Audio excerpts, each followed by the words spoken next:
Greetings, everyone. As we have been hinting at for the last couple of weeks, HBO, or rather that is Warner Brothers, they just dropped a bombshell relative to the entertainment business, namely their entire upcoming slate, led by Dune, will be going straight to HBO Max. Of course, they're going to be in theaters as well, day and date, but since most theaters are closed, this effectively means it'll be going straight to HBO Max. Now, in this live roundtable, where I am joined by Tom Connors. Hello. And Rob Gallo, who doesn't like Dune. Hello. You just threw his ass under the bus. And Script Doctor, who is a big fan of Dune. Good morning. Or afternoon. And we have a very special guest, Jeff from World Class Bullshitters. What does Dune mean to you? I might be the Dune detractor on the panel. So You mean the other Dune detractor? Oh, okay. Yeah, I was gonna say Rob's not a fan. But I'll keep it to one sentence. I tried watching it in college. I didn't like it. I turned it off. That was over a decade ago.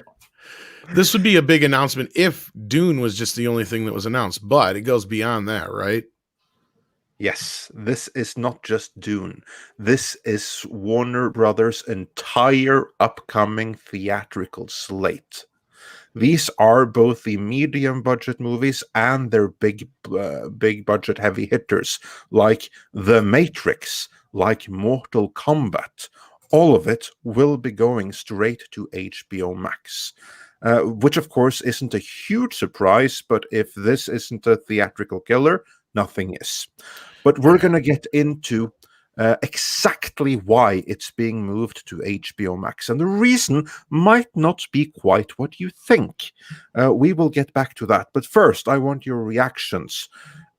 Everything is now going to HBO Max. It's going day and day to theaters as well, but theaters no longer have exclusivity. What do you think this means? Script Doctor, let's begin with you. I view it as bittersweet, specifically to the Dune part of things. I mean, it's great that it's going to get a release date, but I mean, this was intended for a theatrical release, and unfortunately, they're not going to get that. It's going to be extremely limited, my understanding. But it also harkens back to what comments I used to hear about when I was in college, which is that a lot of people just would rather be able to watch it at home or go to the theaters being optional. And that was a fad at the time, because I don't know if anyone remembers this, but there was a period in between 2005 and 2010 where a lot of the televised trailers for films had to have in like neon text in theaters, because so many people thought that movie that they're watching on TV could be picked up at the video store or be on video on demand at the time. And that was because there was a call for it at the start of streaming, but then that kind of shifted away. People started liking the theater experience again in the early teens, and now it looks like because of our uncontrollable circumstances, we're switching over to that streaming dominant side again. Indeed. Jeff, what are your thoughts on this? And not just Dune, but everything else, like The Matrix, like Mortal Kombat. What else here is it that you wanted to see in theaters? What are your thoughts on this? So I will just tell everyone I'm really shocked by this still, because we were on the air with the Bond commentary or the discussion, and all of a sudden this pops up. And like most people know, my brain fires a million miles a second about entertainment. So I'm always trying to figure out what's happening, what's going on in the world of entertainment. Like you guys, we put pieces together, we know things, blah, blah, blah. Anyway, to answer your question directly, outside of this shock, there are a lot of movies on this list that I'm personally excited for, because full transparency, we share HBO Max with somebody. So we've had it since day one, and I like it a lot already. But the movies on here that I'm pumped for, like, okay, Godzilla versus King Kong. Would I rather see it in theaters? Of course I would.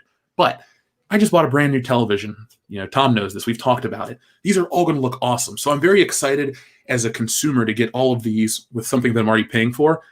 But I would still go to support my favorite movies in theaters. Like, I would prefer to go see King Kong in the theater. I'd rather see Mortal Kombat, even Space Jam and the Suicide Squad and The Matrix, because I want to support the movies, but movies are a shared experience. I know everyone says, oh, each movie's personal to me. but I'm going to miss out on that shared experience for a lot of these big films. Yeah, absolutely. Rob, your thoughts. You also don't care too much for Dune, but how about everything else? And I'm going to get into a sweeter super chat. Honestly, you know what? I like having the option of having to having the option of seeing something at home in the comfort of my own home, where there's no screaming children, and I don't have to put up with $8 bucket of popcorn. But at the same time, a lot of these are movies I was never planning to see. Honestly, yeah, okay. Would I like to see Godzilla versus King Kong? Yeah, it would be nice. Wasn't planning on it. Dune, wasn't going to see that. Many States of Newark, wasn't going to see that. King Richard, wasn't going to see that. Matrix 4, I stopped at the Matrix. That was it. Well, one movie that wasn't on this list, besides another one I'll get into, was this one here. Interestingly enough, the Batman, or yeah, the Robert Pattinson man. Yeah. Has it even finished shooting? Because there's like no. So that's yeah, a caveat. I think that might be why. Yeah. I'm not finished shooting the movie. Yeah, but we did get a few super chats as we started off, plus this one in Norwegian, as you said, Andre. It's actually in Swedish, but Swedish. yeah, Okay. I don't expect you to be able to tell the difference. No, you said it. I should have remembered. It's my fault. I'm just this. Yeah. When you get to my piece, anyway. I look at that and all I see is okay, that bad Swedish chef impression. Okay. Yeah, but yeah, this actually brings us into a really, really good point, because we're all talking about HBO Max.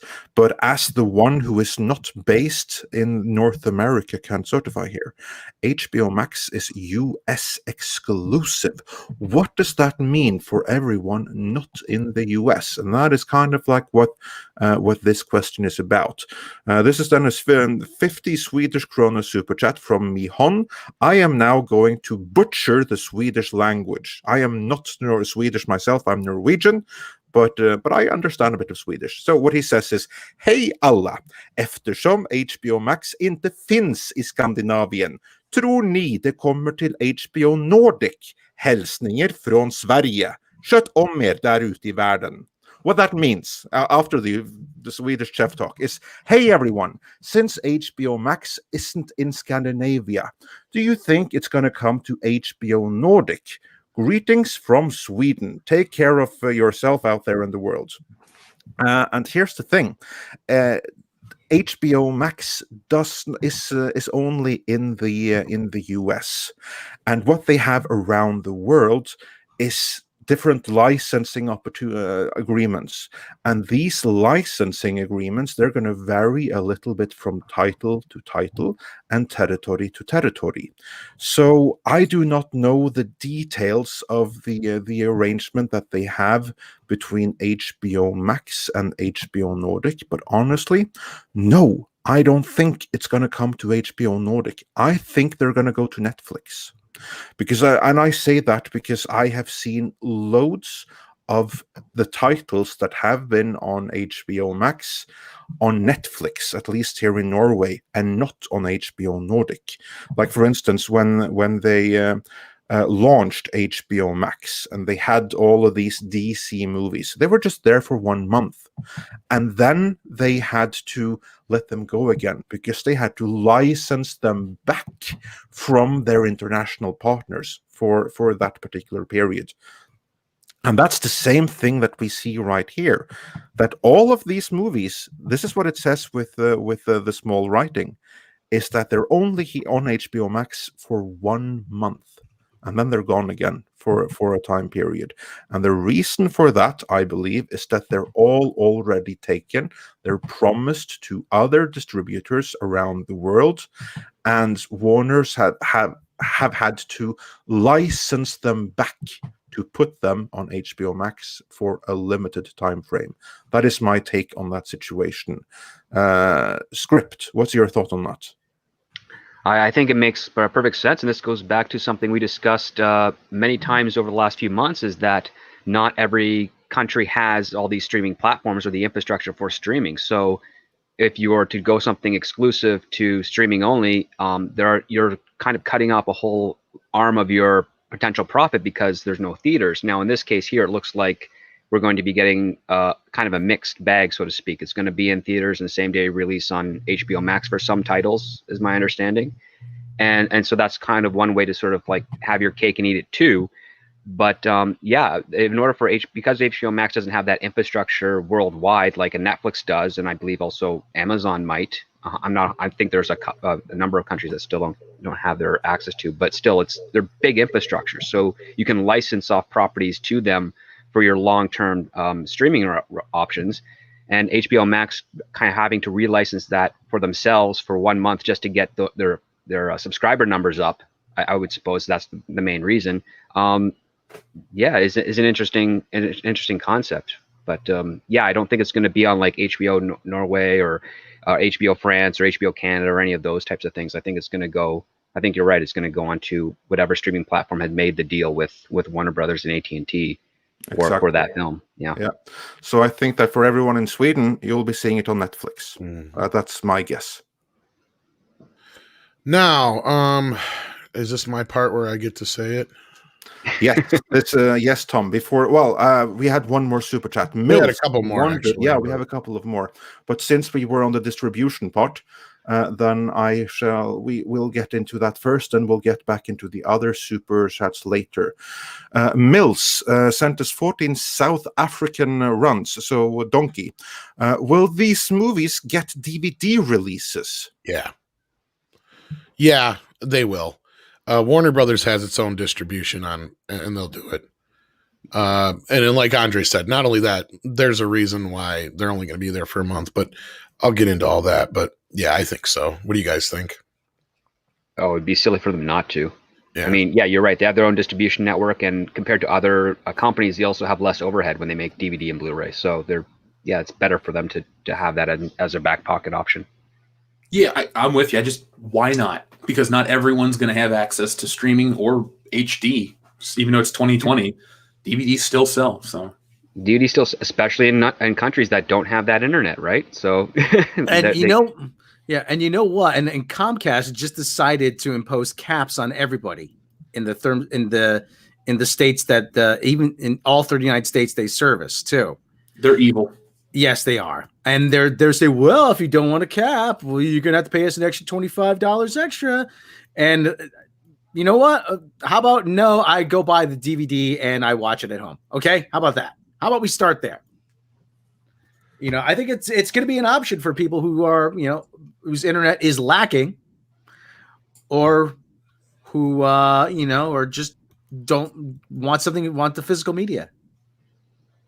Yeah. And yeah, go ahead, Andre. Yeah, no, this just ties nicely into what Roger Haynes said for $5 Canadian. It would be nice if they gave people a choice and release it in theaters and streaming, but well, they do, because here's like the thing: it's not going just to HBO Max; it is going to HBO Max and theaters simultaneously, at least on paper. Tom, there's going to be some practical consequences. Yeah, there's a caveat to that. Here's the thing. In the past, anytime a movie has been on streaming at the same time as it's being released in theaters, none, and I mean none of the major chains will carry it. Just recently this year, Trolls 2 is what kicked off a lot of this crap. Bill and Ted was another one that was not carried in major theaters because it was on streaming at the same time. This is not something I see that the major. I'm waiting for the theater association to come out, freaking the fuck out right now. I can guarantee you what they're going to say. They're going to say they are not carrying any of these movies in any of the major theaters. You're only going to be able to see these movies probably outside of the U.S. anyway. You'll have a lot easier access, but in the U.S., unless you got a local theater that isn't a chain, they ain't going to carry these movies unless there's some kind of special deal they've made somehow that is beyond me, because they just barely made this deal with Universal on the 4-week window bullshit. I don't see AMC, Regal, Cinemark, any of those theater chains carrying it in the US at all. Yeah, indeed. So what this means is that on paper, it's a simultaneous theatrical and HBO Max release. In actual reality, it's mostly an HBO Max exclusive release, depending on where you are. Right. And I guess here's where do you want to do the super chats or should I just do my piece? No, we'll do some of the more super chats afterwards. So, Tom, I know you've been waiting for this. Let us all hear it because everyone now is going to. I fucking knew it! Oh! Yeah, exactly. Exactly. We saw this coming a mile away, and the reason for that isn't just a pandemic. There's more to it. And Tom, I know you've been wanting to say this, so the stage is yours. Take it away. Explain to us, why is this being done when it's not just because of the pandemic? Well, I should preface this with I do have an inside track, so it's not like I'm Nostradamus or I'm just, playing the whole I guessed it game. No, I actually knew things were going on behind the scenes for a while now. I have an informant or inside source that has been telling me there's been some major secret quote unquote meetings going down at HBO Max, and the story going around was that they are upset and pissed right now. They have nothing to sell HBO Max with. They were expecting Game of Thrones series that didn't happen, and Disney jumped the gun, so that caused them to jump the gun, which in turn, HBO has nothing to sell right now. I was pretty much hinted that this was all going to happen. And not only that, they're looking at getting things like No Time to Die and working out some other deals to try and beef up HBO Max right now, because let's face it, not even 3 weeks ago now, Disney came out and said they had over 70 million subscribers. HBO Max is right around the same place as things like CBS All Access. They have less than 10 million subscribers right now. That means this thing is for you. Dead in the water. Go ahead, sir. When Disney announces their subscriber numbers, we know that those numbers include free subscriptions with, I looked to get a Bose speaker. They're trying to give me a year of Disney for free. So I know the numbers don't lie to a degree, but I'm just curious that, if when Disney announces that, if it's an honest number or it's just, well, you can bet those numbers are inflated. Yeah, you can put an asterisk next to it. But the other thing is to go with that is like all the Verizon customers. Now, I think this month, unless you're on a certain tier, you no longer get it for free. But just the same, the way the numbers go into the company, basically Disney sells Verizon all these free accounts for a less of a price than what you would pay for a normal subscription. In turn, Verizon counts it as a coupon deal. In the end, everybody wins. It's kind of like when the PS3 came out, they threw in copies of Spider-Man 3. That's why the Spider-Man 3 Blu-ray was the highest selling Blu-ray until I think Avatar came out, if I'm not mistaken, for that specific reason, because it came with the PS3. They can count these as numbers because it's like a pre-sold, pre-packaged deal. But again, just even being fair, you can say that easily Disney Plus has 50 million subscribers, and it doesn't matter if it's 70 or not. That the fact that HBO Max only has 8 million subscribers right now is why they're doing this. It has nothing to do with theaters being closed, and this is what I've been trying to tell people for weeks now. This is what I've been told. They don't give a shit. If it's not about affording anything. AT&T is one of the few people that are fine. They could wait 2 years to release Wonder Woman if they wanted to. This has nothing to do with theaters and everything to do with HBO Max. Yeah, you're talking about a popularity contest and also continued revenue within that platform. And you're right. When you have 77 million subscribers, but you have a percentage of that being promotional with regards to other services, you have to take into the math that, it's not going to be that $8.99 or $14.99 a month per subscriber. It's actually probably going to be, maybe a third of that less or more. Who knows? So, when HBO Max is looking at it overall, they're like, wow, because they have, 7 times what we have, even if it's not a full numbers, we're still not doing as well to compete with those other service providers. Exactly, because here's the thing, and this cannot be overstated enough. So everyone pay attention now, because here's the key point. HBO Max, the way that it's been spoken about, with all their titles that's coming, with the Snyder Cut and everything, you would think that they would be in the conversation with and in direct competition with the likes of Netflix, and Disney Plus, which are kind of like the two giants in the streaming markets right now. But in reality, they are not. When you look at where they are in the marketplace, they're right now. You they're forgot not about Amazon too, though, Andre. Don't Yeah, forget and about Amazon. But in any event, right now, in this moment, they are not competing with Amazon. They're not competing with Netflix, and they're not competing with Disney Plus because they're nowhere near them. The ones that they're competing with is CBS All Access. That's how low their numbers are. And that is why this is being done, because they are losing it at this early stage in the streaming wars. This is a fight for the future of the entertainment industry, basically, because theaters, they're not going to come back to what they were, not in a long, long time. Like, forget anything about the vaccine and stuff. Like, viewer patterns are going to change because of this. Future is all about streaming and long form entertainment. So right now it's a matter of getting early dominance. And that fight for early dominance, HBO Max is right now in the process of losing, and they need content to get back into the competition. Is that about right, Tom? Do you have something to add to that? No, that's exactly on point, and that's why they're rumored to be in talks with MGM about picking up the streaming rights to No Time to Die. I think that's why they're also in talks with MGM on picking up like Stargate as a property, possibly to exploit. I wouldn't be surprised if we start hearing more and more things like the Pattinson related Batman series. We're going to hear about the Sisterhood of Dune. Like we said, all these movies that haven't finished filming yet, I'm sure will start getting announced for both. Again, like we said, this is a big on so many levels. You've got Warner Brothers just decided to end the entire fucking streaming war with the theaters with this. I mean, again, like I knew this was coming, but this is still kind of like a blow. I thought if anything, Disney would be the one to decide this. Like I was waiting for an announcement. As soon as I heard Black Widow is coming to Disney Plus, I knew that was going to be it. I didn't expect it this soon with Warner Brothers because I knew they had something to work out with Legendary still for Godzilla. And of course, No Time to Die is completely absent from this because that hasn't been settled yet. But that was because once HBO came to the table, Apple got interested again. Tom, did they say Black Widow's coming to Disney Plus? No, they haven't yet.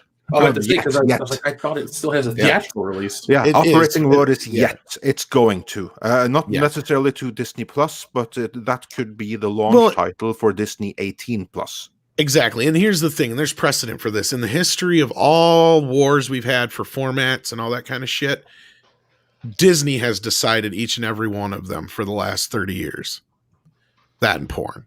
But well, there's one thing to sort of note here that because AT&T is the parent company and they're also a service provider, if they wanted to really mess with the optics of their subscriber status, they could give every customer of AT&T HBO Max free for 3 months, and then they could report those numbers as greater than anything Disney Plus or Amazon would have, because there's a lot of people that are on AT&T as a service. Yeah. Well, the sad part is they didn't even have to do this. They should have done what like Gary and other people were talking about before when this first started kind of rolling. And I wasn't sure what was happening yet, and neither did anybody else. And that was, I don't know why they just didn't take HBO Now and HBO Go and roll that over into HBO Max. Yeah, and also the DC Universe streaming, right? Yeah, so all of them, because they would have had an instant 60 million subscribers probably. Yep. But Because here's why they HBO didn't do that. They wanted to get more. Yeah, go ahead. They wanted to pull more money out of each individual customer for Exactly. free services from one customer. Yeah. Because I think they rolled over HBO Go, but not HBO Now, which HBO Now had like 40 million subscribers. So if they would have rolled that one over, it would have they would have been in competition with, everybody. And that's what I don't, that's the only thing about this whole thing going into this that Andre and myself and everybody else we've talked to about it hasn't predicted. And that was that HBO Max would be at the tail end of this thing. We thought they would be one of the big 3 or 4 in this battle. And clearly the battle's not done yet. But like Andre said, HBO Max is like getting left in the dust in a very bad way. And there's many reasons for this beyond the fact that they have nothing coming but only one of the many Game of Thrones spinoffs they were promised. And I was told by my source that they'll be lucky to have that by 2022. So, I mean, and I'm sure Andre has a few things to say about this real quick before we move on to the next portion of the subject or how we want to move on here with this because I know we got a few super chats as well. But no, I think this is a big death knell for theaters. This basically just called it. I mean, there's no way Warner Brothers has just about everything that Disney doesn't. So this is it. Yeah, as I saw in the as I saw in the comment, um, Warner does what Disney don't, or something to that end. But yeah, I butchered that. But anyway, yeah. Here's the thing with HBO Max: they have loads of great content coming, but the challenge for them is that they had to launch before they were ready. They were forced to launch HBO Max by the market before they had the content for it. Because they didn't have any massive launch title like Disney Plus. That was launched with The Mandalorian as the flagship title. That's the whole role of the Snyder Cut. That is supposed to be The Mandalorian for HBO Max. But that's not ready until a year from now almost. And what do they have between now and then? Almost nothing. They had to push Wonder Woman 84 there. And then what do they have between that and the Snyder Cut? Still nothing. That's why we're seeing this thing right here. So their entire slate was transformed from potential $100 million, even $1 billion movie in some cases, to loss leaders, the bunch of them. So they're going to take a bath on this financially. But it's all being done to now prop up HBO Max for the future. Yeah. Sorry. Yeah. So Script Doctor, do you have something to add to this before we hear what you have and say in Super Chats? No, I think that's pretty much it. You cover all the bases. I mean, if I were an exec working at HBO Max, I'd be pleading with AT&T to do what I suggested, which is give it free to customers for 3 months to get those numbers up for a quarter, just to sort of raise our stock prices and value and sort of kind of give a little nudge to Disney Plus that they're not the only ones in town, and then start greenlighting as much miniseries and whatever content that they can get away with regards to the filming restrictions, to start putting some stuff out there to really keep those free subscribers on, so that they actually start paying for the subscription. Well, here's the other thing. How many of these subscription services are you going to have? Honestly. Well, that's something we've talked about. And that's where the streaming wars are going to come in. It's going to be like cable packages. Yeah. You're going to get a lot, and it's going to be exactly. And that's the whole point of the war. This is a matter of being the must-have service. So you have the big ones. They all want to be the thing that you must have, and you must have in whatever package you get. Well, so it's going to be the big ones, and it's going to be the also rans. And right now, as it is in this moment, HBO Max, despite how much the people that basically hang out in our corner of the internet may know the name, is among the also rans. It's losing. And that's what this is all about, getting up into that top tier. Yeah. The must-have service that everyone must have. Because if they can get there, then at least on paper, they should be fairly well sorted. Just consider Disney. Disney Plus is the only thing that's working for them right now in this moment. I mean, their entire share price is being held up by the perceived success of Disney Plus. If that's completely inflated, if that's a balloon, if there's reality behind it, that's beyond the scope of this discussion. But that's exactly what this is all about, Rob. This is about getting up from over the curve, because people can only afford so many streaming services, and they have to be among the ones that everyone must have. Well, and Patrick says, wow, this is dumb. You mean they can't wait for more months? Things will most likely be back to normal. Well, I don't know if you missed what we were talking about right before, Patrick, but as I was saying, this has nothing, and I mean, and I don't know how else to express it, nothing to do with theaters being closed. I'm saying, if the world was normal right now, and theaters were still open, if HBO Max was still in this position, they would still be considering this move. That's what I'm saying. Yeah, I don't know how to explain this any other way. Yeah, and to address your other point, no, things will not be back to normal by summer. The economy of the entire Western world has been shattered It will not be back for Well, hail Yellow years Flash. to come. But again, Uh, that is completely beyond the As we've scope been of this discussion. reporting, But yeah, Yellow Flash, HBO or CBS All Access is pretty much dead, but HBO Max is the only thing that's competing with it right now. But no, like that's getting rolled over into Paramount Plus. CBS All Access, and actually, I've been hearing more rumors that they're just bleeding customers now. Like they can't hang on to anything. I heard their numbers are way back below 4 million. Well, you But mean I can't confirm that. That's just you mean the rumor. first trans actor on Star Trek wasn't a draw for them? Oh, hard to imagine. I am shocked. Well, not that shocked. No, and again, I can't. Like I said, I cannot express this enough. This has nothing to do with theaters being closed, and has everything to do with HBO Max only having 8 million subscribers. That's it. yeah. Absolutely. Before we move on to some super chats, I have a very, very special message to everyone out there who is now outside of the US and who may be wondering, where am I going to be able to see Dune and all of these other things that will be coming to HBO Max? Because again, HBO Max is US exclusive. No one else outside of North America has HBO Max.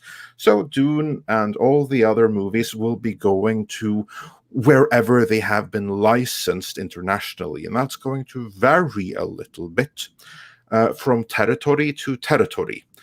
On that particular note, I would like to, as some people have hinted in the chat, to mention that Midnight's Edge is sponsored by Surfshark VPN.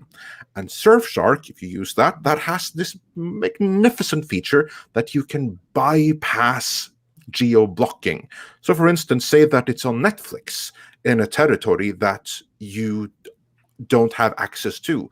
Well, if you get Surfshark VPN, you can just change your location and instantly get access to 15 different libraries. So get Surfshark VPN. I'm going to put the link in the description below. Until then, you can just Google it, find Surfshark, and then type in the keyword midnight, because that'll get you a discount of 84% off the list price, plus 4 extra months for free. And now, with that mandatory sales pitch out of the way, we are going to get into what you are saying in the super chats. Not just informative, Andre, but money saving as well, right? Exactly. Like whenever we do sponsorships, we're going to do the ones that you actually get some kind of benefit from. Now, Open Airlock Policy sent us $2.50 without any kind of message. So thank you. We appreciate the support. And Lost Jedi 22 said, imagine going back in time to argue that we should break up Ma Bell to save cinemas. What a world. And Roger Haynes said, it would be nice if they gave people a choice. Yeah, we mentioned that. We are getting a choice. John Willis said, HBO had better learn to compete with YouTube and come up with a chat stream, an exclusive stream model. Yeah, let's hope they accept your challenge. And Jorge Burgos Jr. says, no offense to Rob, I got 3 kids and I take them. Probably to cinemas. As long as you know, I mean, that's a personal opinion, and again, this has nothing to, there's going to be 100 different opinions on whether or not theaters should stay or go. That has nothing to do with this argument. Warner Brothers just decided for you. Yeah, they kind of did. And Mr. Tickletrunk said, last movie I thought was worth watching in a theater was Arrival. I want non-formulaic films. Is the Dune trilogy dead? Incredibly frustrating. Yeah, here's the thing. I think that's going to depend entirely on how much subscription it drives to HBO Max. Like, if that's a huge thing, and they've already shifted it from expecting to earn 1 billion at the box office to loss leader, then do not be surprised if they are going to film the already announced Dune part, well, not announced, but already planned Dune Part 2, and the one that hasn't been talked so much about, Part 3, and make them HBO Max exclusives as well. Expect that. If it's successful putting Dune out there. That would be my thought. But I'm curious to hear what the rest of you have to say about it. Script, for instance. Well, I mean, I'm actually a little bit distracted on Arrival. Not this person thinking Arrival's not formulaic. It's very formulaic. The reason you don't recognize the formula is because of the entertainment aspect of it. The way that they tell the story is its own little thing. It's still very formulaic. It has a beginning, middle, end. Has a conflict. Has a goal. Has a resolution. It has those are all parts of formula. So what you really want to focus on is that, yeah, you want entertaining films that don't pull you out of the movie. Yeah, I'm sorry. I was just really distracted by that formulaic part. The rest of the question just completely went out of my head. Yeah, no, basically, do you think that we can get Dune Part 2 and even Part 3 when Part 1 is no longer going to be earning the billion they no longer expected it to earn in theaters? When instead it's going to be a huge money drain.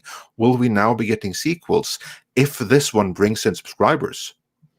If it brings in subscribers and is talked about in like just dominates the conversation, yeah, they will. I don't think HBO would ever, or Warner Brothers would ever, consider not investing into it if it is successful and popular. They might have to change a little bit of how much they're going to spend on it and how they're going to deliver that out. Is it going to be, the question being is it going to be two actual theatrical style sequels on the streaming service, or are they going to go the miniseries route because they can amortize the costs over several episodes to drag out a subscription from a customer to offset that investment? That's the biggest question that's up in the air, and we won't know that until we get that actual release of Dune. That'd be the better time to sort of speculate, as it were. Yeah, that also answered the question from Mills, who asked, does Dune become a pilot for more adaptations? And the answer to that is, yeah, hopefully, if it brings in subscribers and loads of them. Alexander Wilson says, I knew this was going to happen because Regal started to permanently close movie theaters on the US East Coast. There will be less theaters. Yeah, it won't be anymore now. And Silver Nova says, the main thing that bothers me now is that, in my opinion, sci-fi movies are always better on the big screen. Well, yeah, you have that. And here's the thing. A lot of these theaters are going to close, guys. This is going to be a patch where things are going to get weird, but there was the whole deal with studios being able to own theaters. That's out the window now. Mm-hmm. So what's going to happen is, after a little bit of time, the studios are going to start investing in buying up all the properties. They're going to reopen theaters because Disney's going to need theaters open for things like Avatar 2 and 3. They're not going to be able to just dump those on Disney Plus as lost leaders.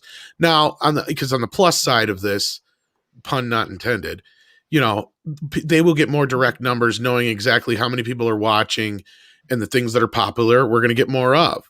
Those things that are not, we're not going to get so much of, because HBO is going to know exactly what they're showing is bringing in the customers. If 100 million people watch Dune as opposed to the 20 million people who watch Mortal Kombat, well, we're not going to get another Mortal Kombat, but they'll definitely give us another Dune, for instance. And I mean, I'm just spitballing here, but I'm just saying that's part of this.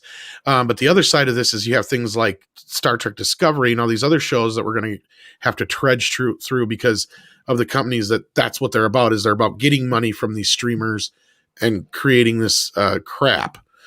It's so many words, but again, they'll end up buying these theaters.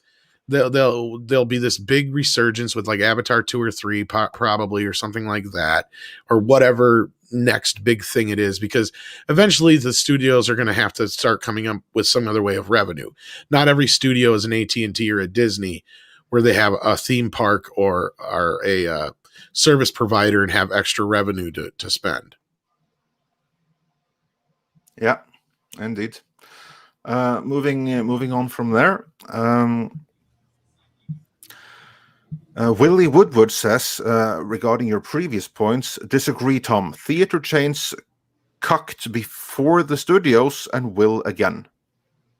I don't think they have a choice. Yeah. No, they're in a limited framework here. Like the best case scenario that I could see with regards to movie theaters is that eventually down the road they kind of go into a little bit of exclusivity, sort of like how a Broadway or West End is for like the stage theater productions. Yeah, like your there's just a things corner like your Alamo somewhere. Draft Houses and stuff will Yeah. probably be okay. Like a lot of the ones that have figured out, if we show like boxing matches and shit like that, they'll probably be okay. Local theaters will find a way around this shit. Mhm. The big chains are dead. Yeah, your chains are not going to be your chains anymore.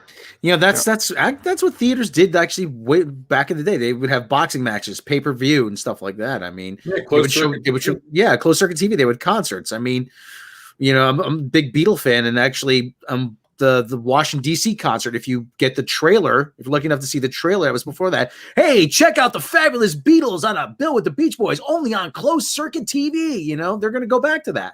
That's like the new pay-per-view kind of thing, but it's you gotta go.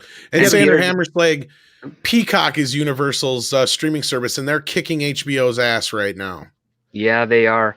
And on top of that, too, the other alternative for theaters to do is basically more festival runs and more buying independent, locally made content to share as showcases, because they're going to need to get people into their seats in order to survive. And with all the content is being primarily funneled through streaming services, they're going to have a lot of open windows for independents and other people to sort of take advantage of. It's going to be expensive for them in order to cover operating costs, but it's one of the rare options that they'll have to explore down the road. Yeah, now, as Natasha points out here, there are a few areas that will be getting Wonder Woman in like 2 weeks in theaters. And as Andre was pointing out, some areas they haven't got HBO Max, or almost all areas they don't have HBO Max, and they'll have some other kind of deal in that area, whether it's through theaters or Netflix in that area or what have you.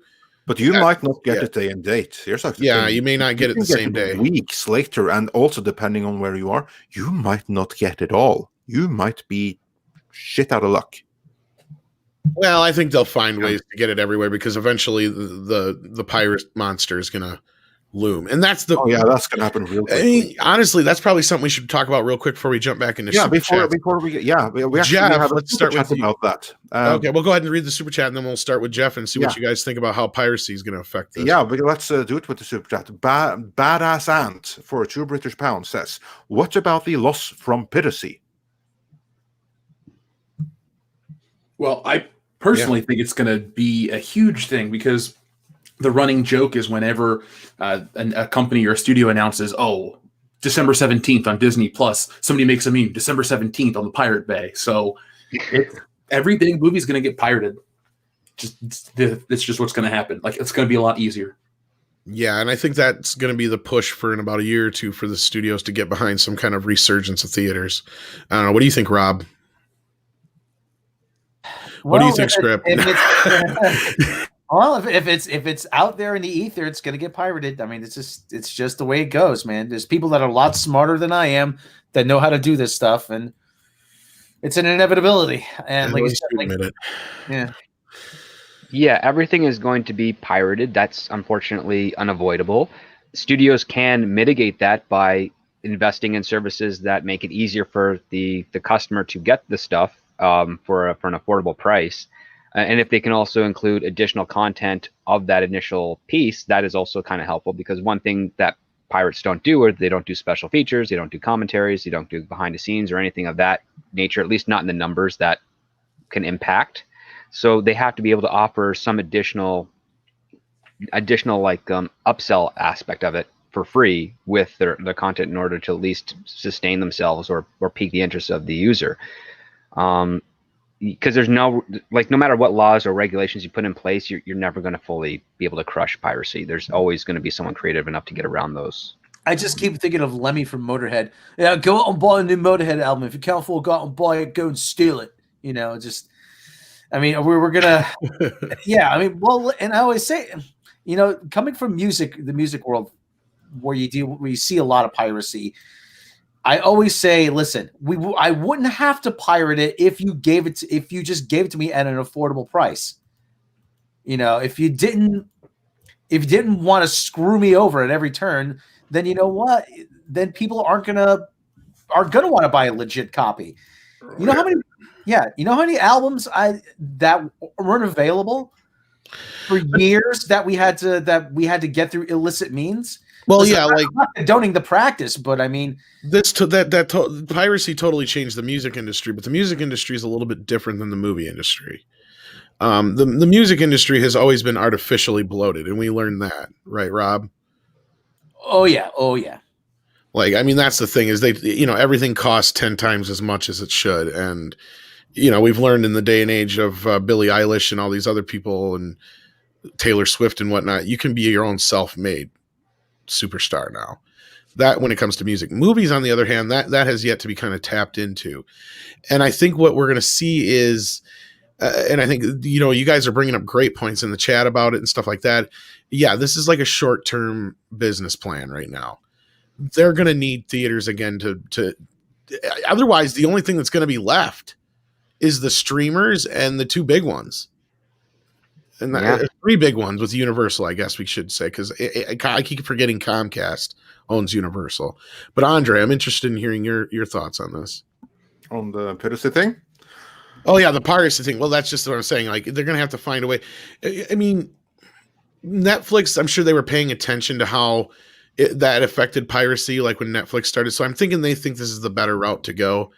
Less piracy, but I'm sure they always pay attention to it. We know they pay attention to it. Yeah, but again, to me, this just underlines the point that they want to be among those really, really big must-have services. They want to be right up there with Netflix, Disney Plus. But here's like the thing, that if you already have Netflix, if you already have Disney Plus, and then maybe you go and you pirate something else from the other services that you don't really care about, then the big ones, they're going to be fine. Like, piracy is something that's going to a much larger extent be a problem for those that aren't in the top tier services, because they are the ones who are going to have their content pirated to a greater degree.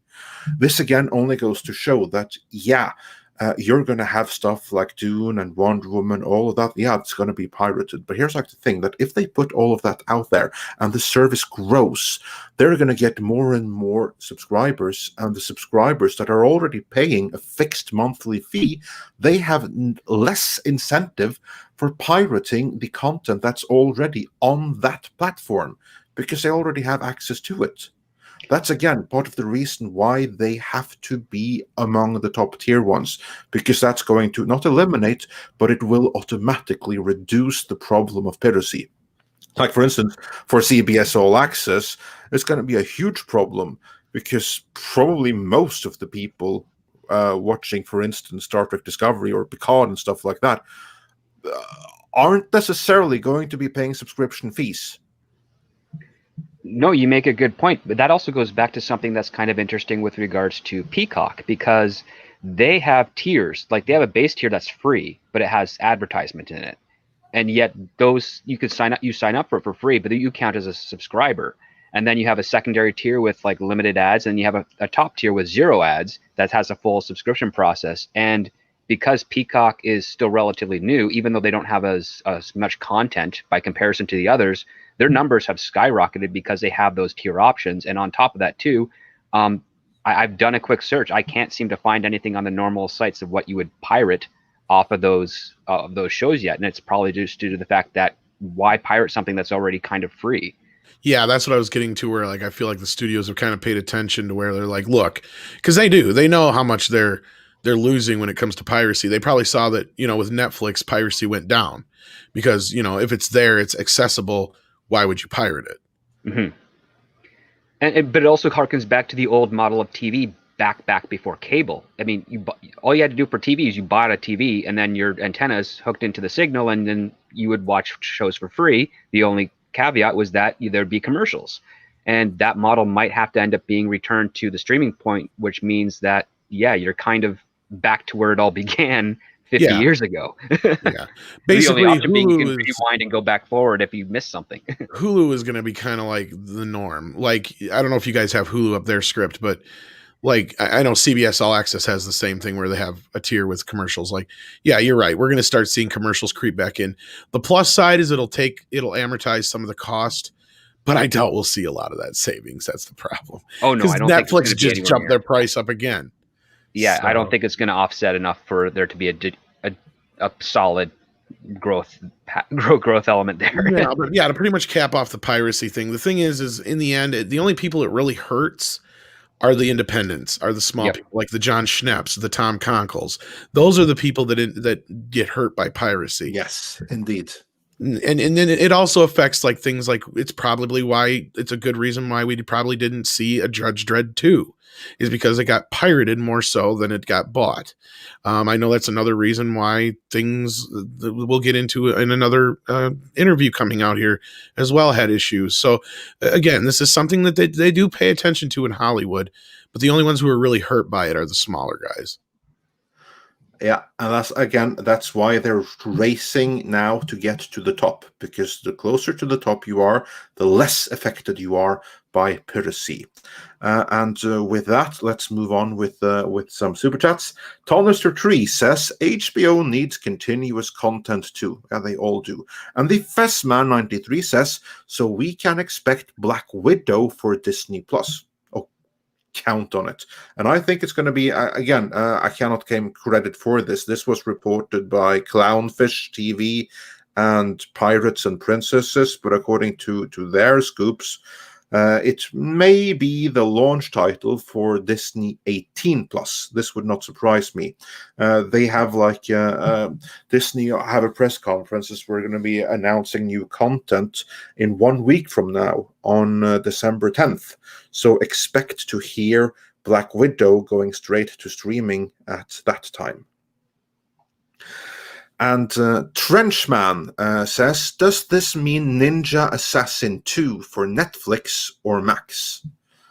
Tom, was Ninja Assassin 2 in these titles? I can't say I'm too familiar with that. It was not in the listed titles. Real quick, I can run through the list that they have so far. And again, I'm sure this is going to grow as we go on. The Little Things, Judas and the Black Messiah, Tom and Jerry, Godzilla vs. Kong, Mortal Kombat, Those Who Wish Me Dead, The Conjuring, The Devil Made Me Do It, In the Heights, Space Jam: A New Legacy, The Suicide Squad, Reminiscence, Malignant, Dune, The Many Saints of Newark, King Richard, Cry Macho, and Matrix 4. So yeah, like they're planning on this going way into next summer, basically, is what this tells me. Yeah. On top of everything else. So yeah. Anyway. Yeah. And as for that specific movie, I don't know. Alexander Wilson says, don't forget AT&T brought DirecTV for $63 billion and are trying to sell it for $15 billion. They are in crazy debt. They need revenue soon. Actually, they need two things. One thing is they need revenue, and they can get that by divesting. Like they got a couple of billion for Simon and Schuster that they just divested themselves of. But what they really need is to do like what Disney did. Look at Disney. They have lost billions this year, but still their share price went up. Based on the perceived success of Disney Plus. Paramount has been amortizing a lot of their stuff. They've been selling a lot of shit off to Netflix. That's why and Amazon. Coming to America is coming to Amazon here in 2-3 weeks. Mm-hmm. And then and then they're gonna have Beverly Hills Cop 4 if that ever gets filmed on Netflix. So that's something they've already pre-sold. So that's what Paramount's doing, and they said this in a press release. Like they're planning on continuing to allow a lot of their stuff out on other services, so they can bring in money, so they can pay for all this other stuff. Because every week they're planning on having what would you call it, mid-level movie, Andre? Premiere on. They're going to bounce back and forth between I think it's the Paramount Network, Paramount HD or something like that, and one of their other major networks. I can't remember now offhand, but anyway, they're going to show them on there, and then they're all going to be on Paramount Plus. I don't know which one they're going to premiere on first, but it's going to begin with a Kevin Costner film. And I've brought up, this may be why we're not seeing any Star Trek movies theatrically, is that's possibly what they're going to do with this con thing. And again, speculation. all this is speculation, but I have a feeling that we're going to see that. And that somebody brought up, straight to DVD and Blu-ray movies, or straight to DVD and VHS movies in the day. That's what these are going to be. That mid-level movie, not quite low-level TV movie, but not quite theatrical. You know what I mean? Like, it's going to be still well budgeted, but not low budget, but not high budget. Anyway, you know what I'm getting at. Yeah, absolutely. So yeah, that's like the thing. That's why they have to like license their movies back for HBO Max, but it gives them revenue by licensing them out. Plus, if they are able to get a crap ton of new subscribers for HBO Max, that's going to give their share price a very much needed boost. And if they get a boost in share price, then they're going to be able to hold off the investors or the creditors a little bit longer. So that's what it's all about. And before we get back into super chats, John Willis is right. We got over 1,500 people watching. Please hit that like and thumbs up button or whatever you want to call it. And do check out these guys like Script Doctor and Jeff from World Class Bullshitters. He's got to head out here. So why don't you tell him real quick about yourself, Jeff, for those who may not actually know who you are. I know it's hard to believe, but real quick. Folks, you can find me with Tom every Tuesday night on the High Council on my channel, World Class Bullshitters. We're getting ready to do our second printing of the comic with the Fandom Menace cover. Tom's a part of that. So, and it's being painted by Anna, that Star Wars girl. I have no idea what you're talking about. Yeah, well, I'm letting people know a little bit. I'll be showing it in a couple weeks. But yeah, you can find me on my channel. We're on Twitter. We're on WCBS Gaming on Twitch.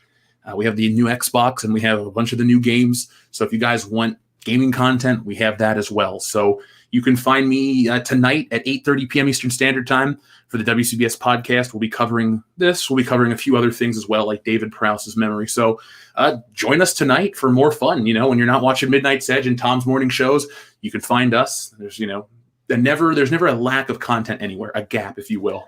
Yeah, absolutely. And we got to get you on one of the morning shows one of these days too. But just shoot me a message, man. I saw you did, the guy from fucking Commando, Leslie Vernon, right? Let off from Steve Bennett.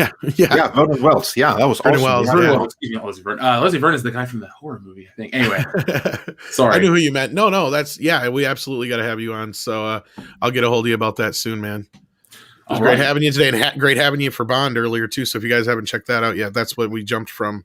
Before this, we'd just watched From Russia with Love. So, I gotta say before I go, it's really cool still to hang out with the Midnight's Edge guys, because before we ever had a YouTube channel, I was watching Midnight's Edge myself. So, Andre, Rob, Tom, Script Doctor, it's always a pleasure to talk to you guys. And Tom, I'll talk to you on probably in a few hours on the phone. So I'll talk to you later. Good. Take care, guys. See ya. All right. Cheers. All right. Yeah, check out World Class Bullshitters if you guys haven't yet. Great channel. Anyway, where were we with super yes, chats? with super chats. We got Brett Cohen sent us $10 Australian saying, double checked. Max is available on Foxtel, a cable service for $49.95 a month. The kicker is you need to upgrade to the drama pack at $15 a month. Glad our cinemas are open here. So yeah, the HBO Max isn't available everywhere. That's the message there. And Tonister3 says, imagine what Disney Plus could have without Kathleen Kennedy now. Yeah, thank God they have The Mandalorian, let's say. And ActionCom says for $5, what do you think the actors and directors on these projects are thinking right now that they're being used as a bait for a streaming service? I'm going to throw this one to you, Script Doctor, first, since you're actually an industry insider working on scripting movies. How do you, in your experience, how do you think that the directors and stars are thinking about the movies that they thought were going to be this huge billion-dollar blockbusters are now suddenly loss leaders on HBO Max? I'm pretty sure they're going to be pretty annoyed by this, and that's putting it politely.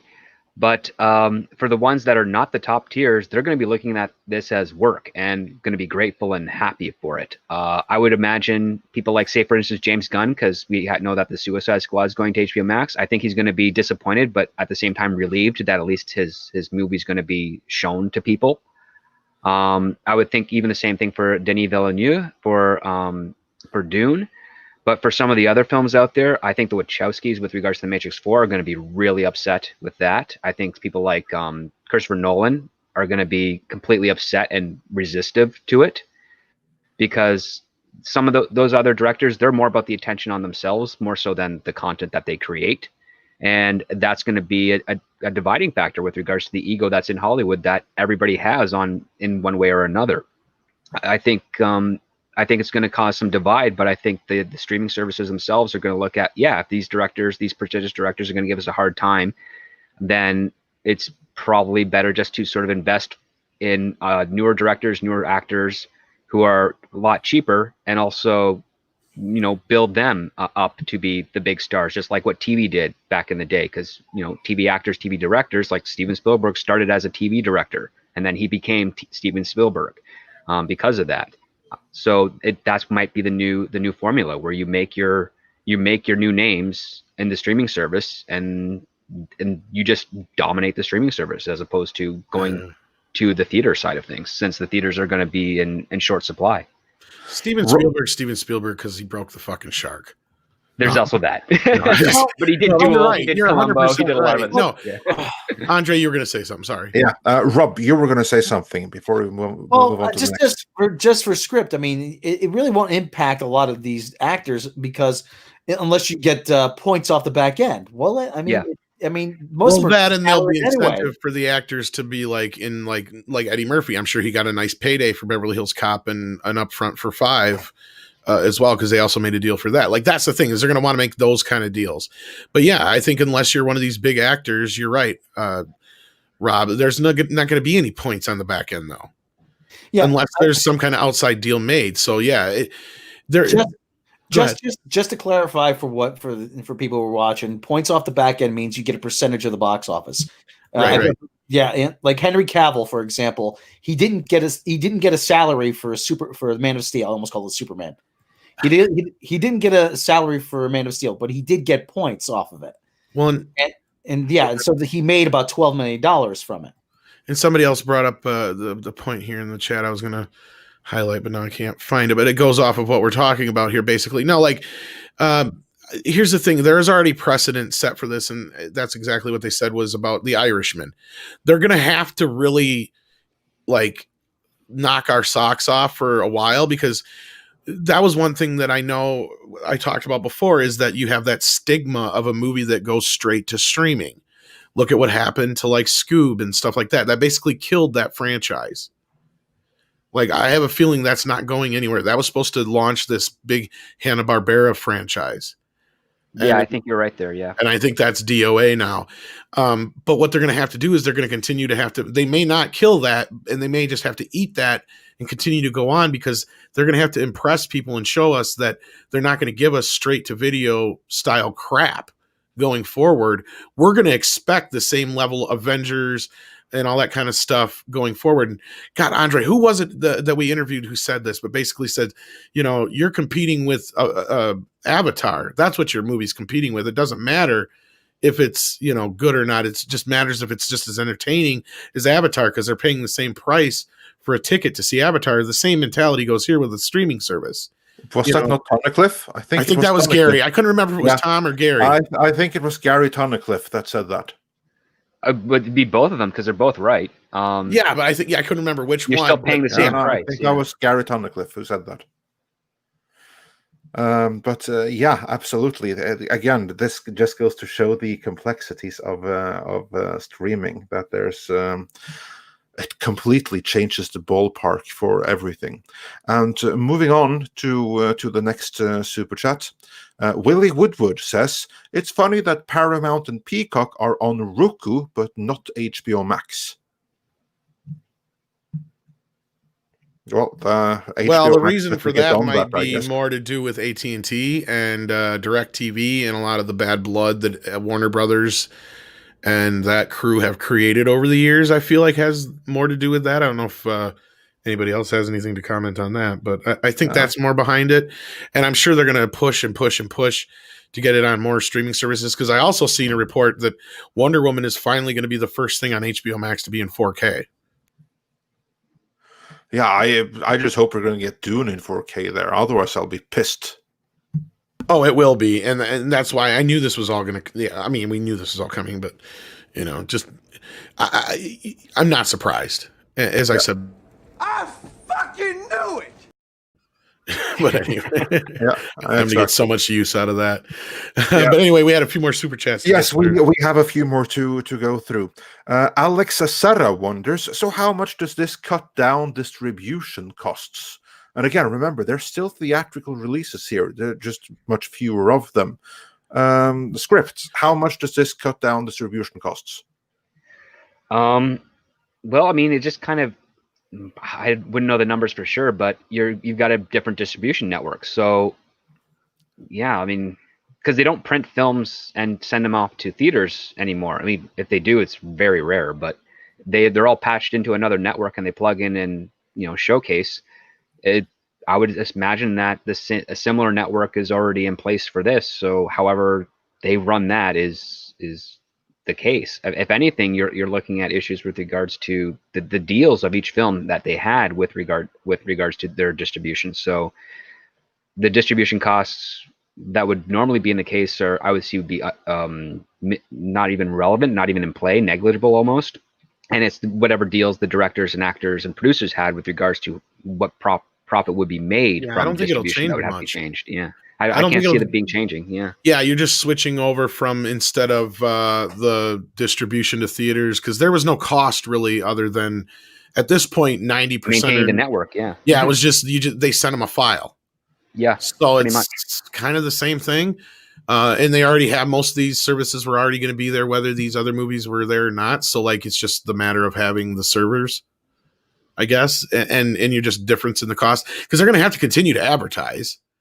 Like all that stuff's going to have to stay the same. Like, yeah, like they're going to have to continue to push these movies like they're big blockbuster movies still.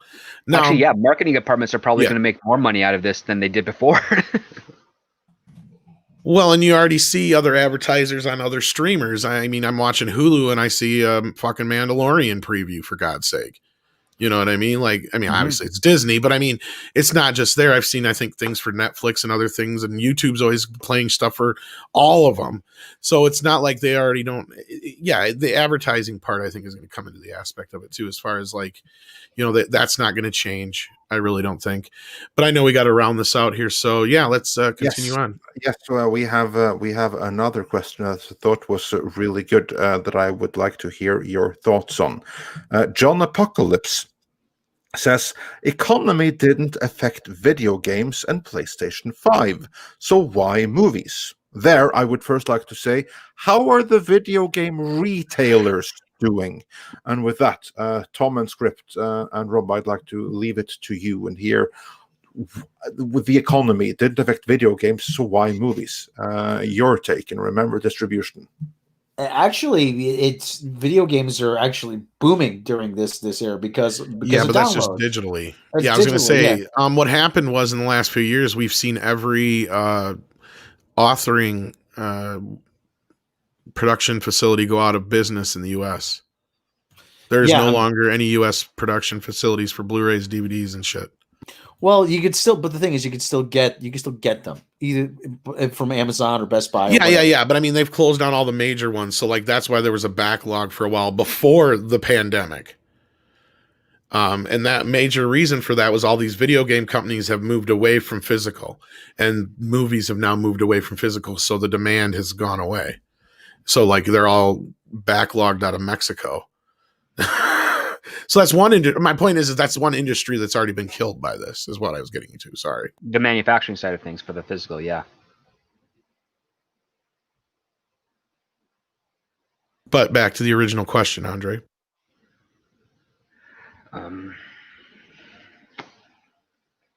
We lost Andre, I think. I guess we lost Andre. I mean, I don't. Here's the other part too. So technically, if you want to take a look at the video game model, like streaming is hoping that they're going to meet the video game model because it's the same parameters. It's direct to customer at home. You don't go to a movie theater to play video games unless you have a lot of money and want to rent out the theater for the screen. So that's just my take here. Yeah. Well, until we get Andre back, I only got 2 super chats that I can go over. Trenchman sent in $1.99 says MOS isn't Superman, it's Objectivist Man. I'm going to agree with you, but I'm sure there's a lot of people who would disagree with you. But I do agree with you, Trenchman. Don't get me started on Man. Yeah, don't get me started on Yeah. Man. Yeah, We all have we'll be here issues. for a while. Mark C also sent in $5. Says, "What about these films involving back end points? Do actors have a breach of contract suit available to them?" I don't know. Yeah, that's a good question. That's a very good question. And I don't even know since you said that script, that tells me you probably don't have a good answer for that either. All I can think of is it something that insurance would be able to cover? Maybe. That's a plausibility. If not, they'll just give them some kind of.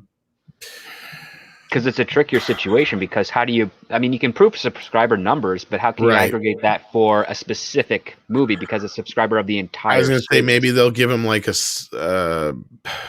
It'd have to be like a micro percentage, like. Well, I was going to say like I have a suggestion. Okay, go ahead, Andre, and then otherwise I have an idea of how they'll do it. Yeah, go ahead. I think they might say that. Look, in this atmosphere, the movie was going to tank big time anyway. You'd get nothing. That's what you get here. Nothing.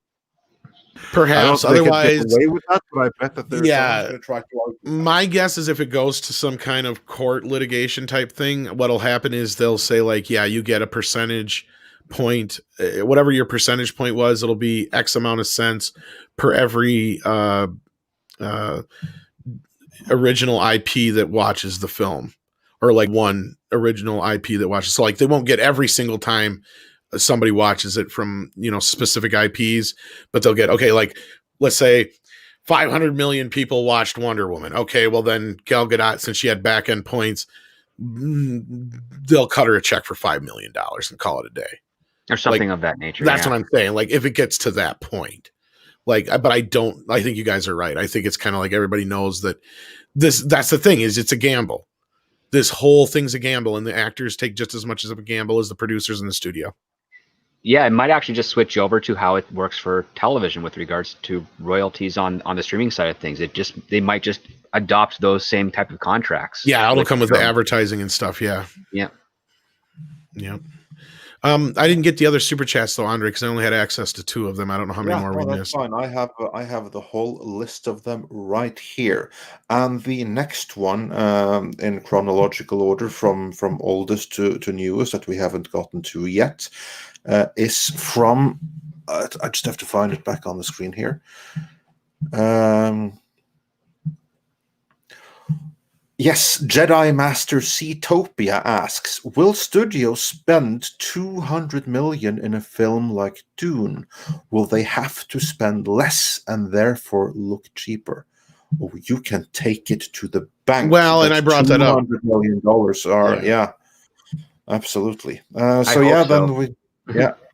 Everybody in Hollywood hopes that the $200 million film is gone because they hate it. It's so much harder to get greenlit. Yeah. No, I brought this up before on like Mead and other podcasts, and I don't know if you agree with me on this. I think what'll happen is they're going to slimline everything across the board. Now it's going to piss off a lot of the guilds and all that kind of shit, but the studios are just going to be like, well, what are you going to fucking do at this point?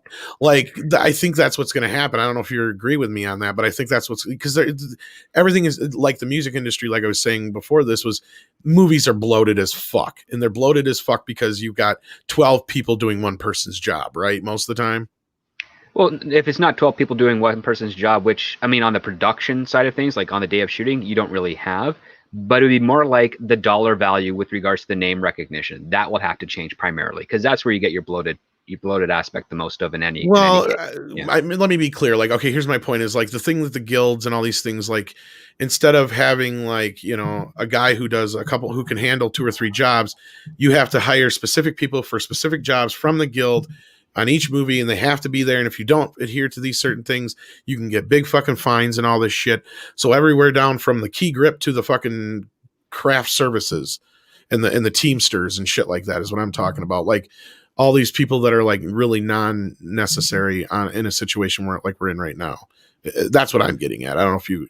Well, that's kind of weird because Yeah, Okay. no, I don't think they can cut there. Where they're going No. to cut is in the huge salaries. I will give you Well, one that we example. know was going to Yeah, happen, but but yeah. I will give you one example because only yesterday I spoke with someone in the industry. I'm not going to give any more details so as not to get this person or anything in trouble. But this person then told about a movie that had a listed budget of $60 million. That was the listed budget.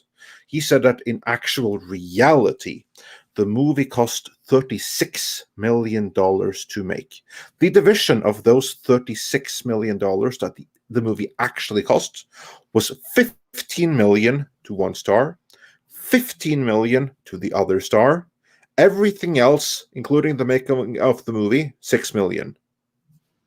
Well, yeah, Yeah, and I brought and that up. That's the first that's like change. Yeah. where you have to like make cuts. But again, that's like there's a fun thing. So in terms of production, it was a $6 million movie sold as a $60 million movie. And I brought that up before. That to me almost is like a non point, because we already know that's nobody's going to get a $90 million payday anymore like Johnny Depp did.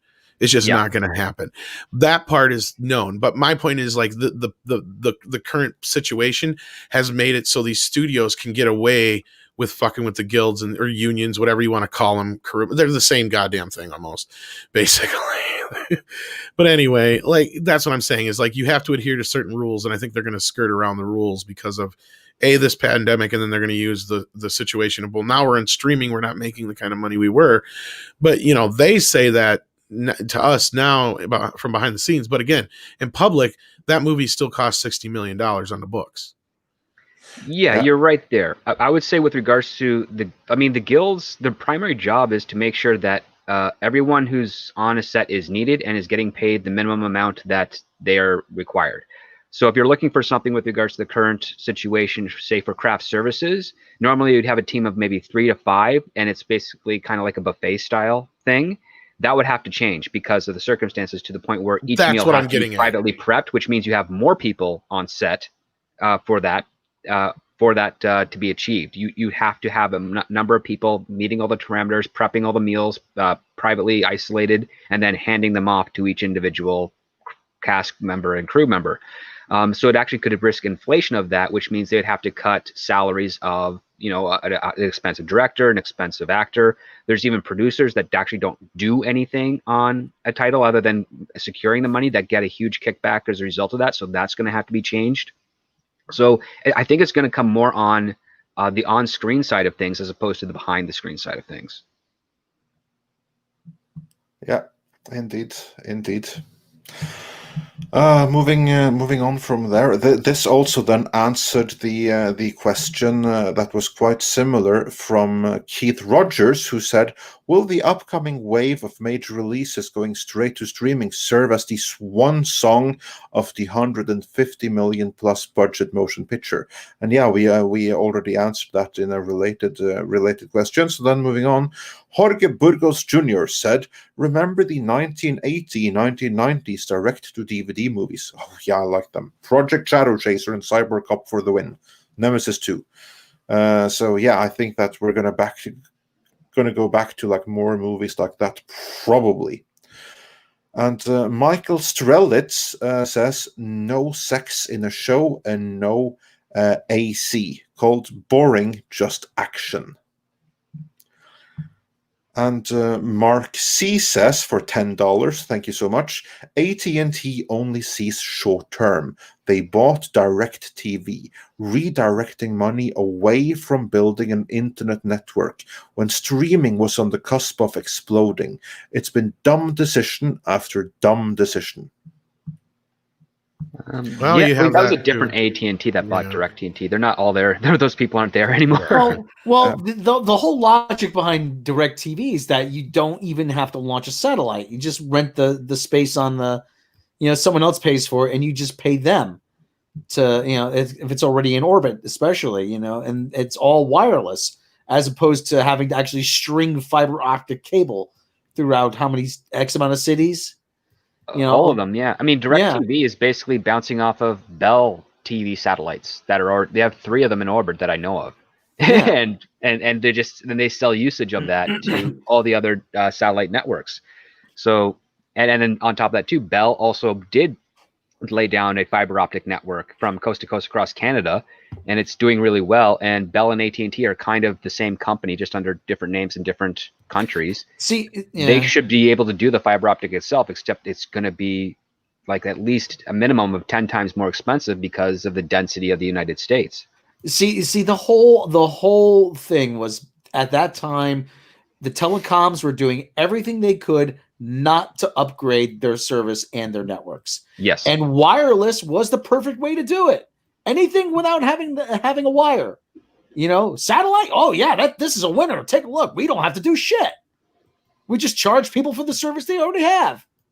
To a point, but they rent a dish. Yeah, and they rent the equipment from us, and it didn't work very well. That was the downside. And AT&T's got to get rid of DirecTV anyway. But yeah, no, they did a big push with the satellite thing, and I remember they bought out that, what is it, Voom or whatever the hell it was the first HD satellite and all that stuff. The other thing too is they offloaded all their landline telephone and internet services to different companies. Verizon, I think, bought a couple of them. Frontier, which is abysmal, they bought a couple of them. Frontier's on the verge of bankruptcy now. But yeah, we can't get too deep into these trenches. But yeah, anyway. We have a few more super chats to go through. SHS Rebels 08 sent us a $19.99 super sticker. So thank you so much, because stuff like that is what keeps the light on. So we really appreciate that. And Stephen Otten says, any truth to the story that HBO Max is canceling its free trial option prior to the release of Wonder Woman 84? I wouldn't be surprised. But I wouldn't be surprised. In fact, I'd be more surprised if they kept it at that point. Yeah. Script, do you know anything about that?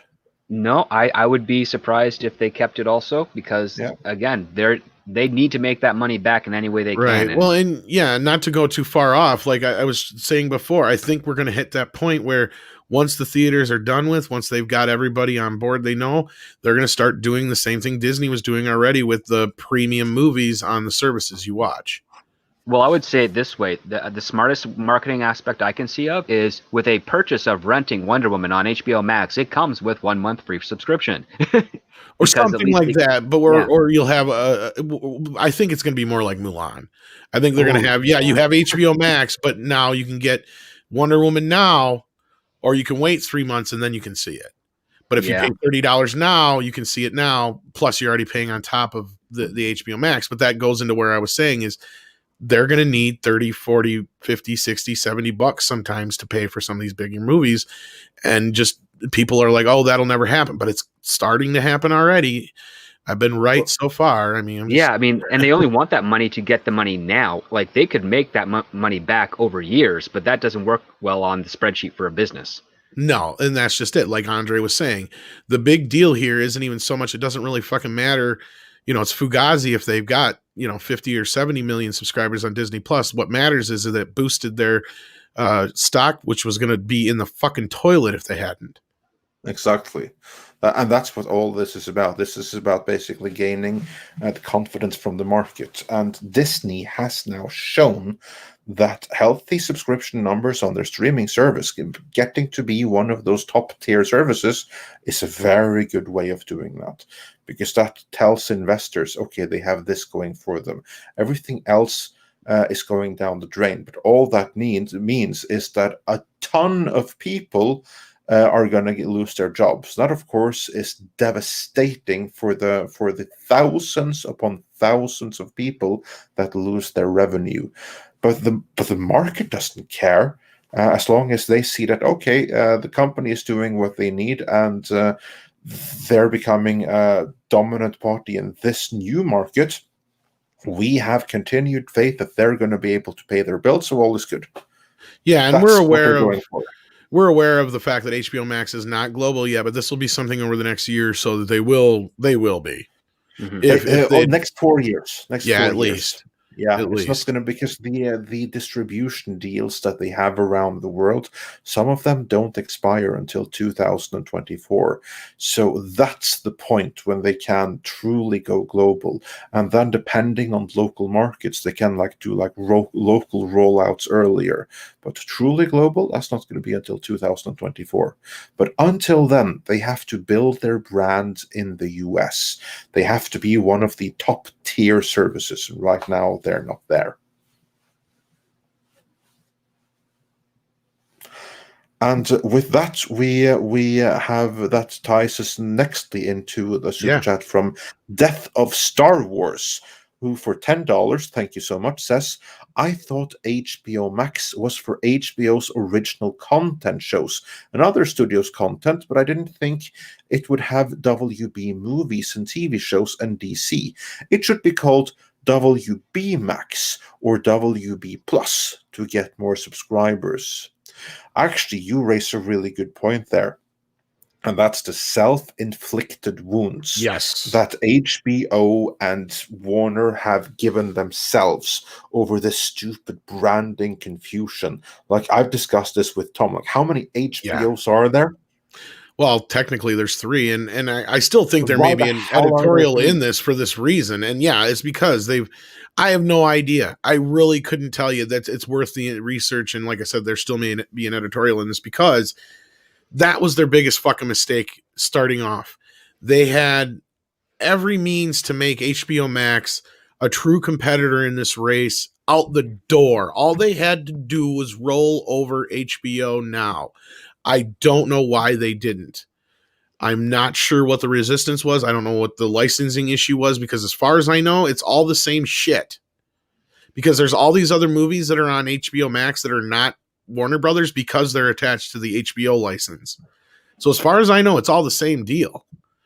Because HBO Go, as far as I know, was just like a similar thing, but that was attached to like the cable companies, I think. But that's the one I believe they rolled over in HBO Max. So again, that's a bunch of confusing shit I would love to get to the bottom of, and I'm kind of curious about myself. So it's really stupid how they managed to fuck up this almost like sure thing. Yeah, you're absolutely right. I think HBO Go is like a mobile version of it as well, which can still be integrated into it without any issues. Yeah. And that's the other thing is like, 'cause I think HBO Now was on everything that I know of. So like, I don't know why they just didn't roll it over into that unless licensing wise they couldn't. But I'll try and find some of that shit out, and hopefully we can get to the bottom of that part of it. But no, beyond that, it was one of the biggest snafus in history. And here I made fun of the Peacock for months. Because like, that's the dumbest fucking name I've ever heard for a streaming service. And I still stand by it's the dumbest fucking name I've ever heard for a streaming service. But I think when I looked last, they have almost 30 million subscribers, so they're not doing too shabby. Yeah. I have to say that I like the name HBO Max because they go off like HBO, that brand was made huge worldwide by Game of Thrones. HBO, yeah. But what they should have done was basically cut out everything else, kill ordinary HBO, kill HBO Nordic, kill all their other things, and just have HBO Max, and to focus all their branding on that. Forget what you've heard before. Now we're HBO Max, and that alone Or call would it have helped. HBO Worldwide. That would really sell it. Well, just HBO Max was perfect branding. I said that from the start. Yeah, exactly. It's like that would have sold everywhere. It's like, ooh, this is the thing that gave you a Game of Thrones, only even better. Now that Game of Thrones sucks and is dead. But yeah, that's the path not taken. Because the one thing I did say was Disney Plus had it right from the start. They made sure they had their name first and foremost. And that was one thing where I was like, what the fuck are you thinking, Peacock? Everybody knows what Universal Pictures is. Why don't you call it Universal Streaming or Universal Plus or Universal Max or whatever? And I've said, yeah, everybody knows what Warner Brothers is, but you got one thing that's different in the Warner Brothers camp. They have HBO, and everybody knows what the fuck HBO is. Like, you don't even have to be like, speak English, and people would know what you mean when you say HBO. Like, oh, yeah, HBO. You know, like, it means something everywhere. Exactly, it does. And it's a shorthand for, we know it's movies, entertainment, sports, comedy, all that shit in one place, and it's unfiltered kind of thing. You know, like, we get that. That is easy to plug into.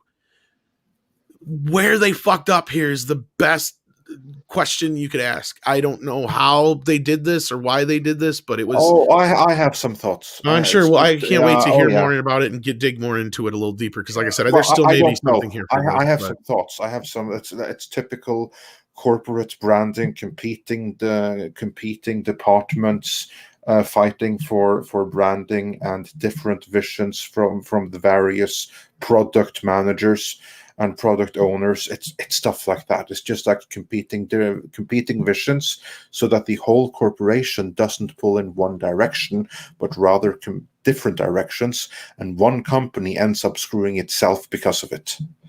That's the usual reason, and you have like various things inside of it, but it's going to be something like that. But anyway, we have a couple of more super chats. Sontar says, make Brad Wright make a 20+ episode Stargate spin-off series with a reasonable budget like it had on Sci-Fi. I'll subscribe for 12 months for each season. Oh yeah, hope they'll take your advice then. And Primal Plasma says, I'm a grown man and I just purchased a subscription to Fortnite Crew yesterday. $11 a month. I'm getting rid of one of my streaming services for this. Exactly. Thank you, Primal Plasma. That's my point exactly. And that is why they are doing this. That is why HBO Max has to be one of the services that you can't get rid of. That's the whole point, that they all want to be a part of like those 2-3 golden services that everyone must have. Because if they have that, they're golden. If they don't, they're in competition with all the other also rans. They're going to be much heavier afflicted by piracy and all of that jazz. So that's why they're doing this. Because like what's funny is I remember 2 years ago or whatever when we first were getting on the whole CB All Access stuff and they were talking about this and that and the other being the top streaming services. I kept pointing out they're missing HBO. HBO should be here. They have a streaming service and they have over 30 million subscribers at that time. I mean, I don't even know what they had when HBO Max started. They might have had double that. That was just me going by what they knew what they had last. You know what I'm saying? So, like, I have no idea why they did this way, and I would love to know the true answer. And I think you're right. It has more to do with internal politics and probably some licensing shit, like I said, too, and a few other things. But, again, this has got to be one of the biggest and this is the only way they're going to be. This is it. This is do or die for them at this point. Indeed. And Cedric Taylor 08 says, what's going to happen to pay-per-view? Well, cable and satellite will probably always have a small audience to continue to serve. And those kind of things will stay there. And same thing with the streaming PPV kind of thing too. You know, you're not going to be able to cut out all these things because that's one thing they're going to learn early on. And we've been bringing up too is killing Blu-rays and DVDs and doing all this straight to streaming stuff without having a theatrical release or window or anything like that is going to kill all their secondary markets.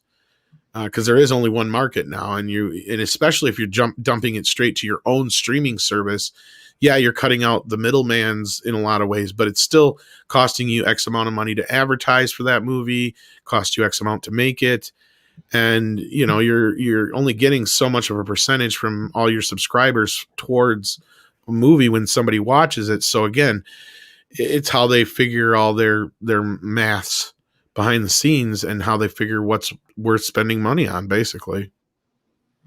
Yeah, indeed. And Dark King 616 for 10 Australian dollars. Thank you so much. With the profusion of streaming services, are we going to see survival of the fittest start to whittle the number down? Where will the exclusive content on the defunct services go? I absolutely think that's what's going to happen. But here I want to hear from Script Doctor. All the services that won't make it, what's going to happen to them? What's going to happen to their content?